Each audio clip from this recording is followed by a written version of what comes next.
टीईटीच्या पेपरफुटी प्रकरणी अटक केलेल्या महेश गायकवाड टोळीने टीईटीसह सेट परीक्षेतही पेपर फोडल्याची कबुली दिली। प्रत्येकी 3 लाख रुपये घेऊन त्यांनी सेटच्या 25 आणि टीईटीच्या 25 ते 30 परीक्षार्थींना पेपर दिल्याचं चौकशीतून समोर आलंय। या प्रकरणी पोलिसांनी कोल्हापूरसह सांगली आणि सातारा जिल्ह्यातून आणखी 10 जणांना सोमवारी अटक केली आहे।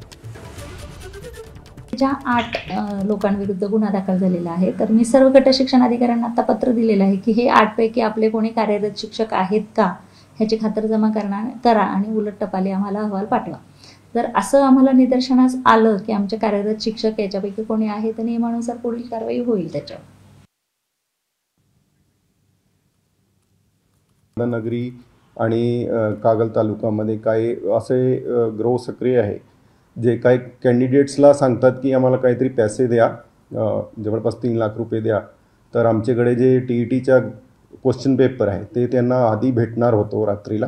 गुन्ह्यामध्ये आतापर्यंत जे 18 लोक अटक करण्यात आलेले आहे यांच्यामध्ये 5 टीचर्सचा सुद्धा सहभाग आहे। एबीपी माझा, उघडा डोळे बघा नीट।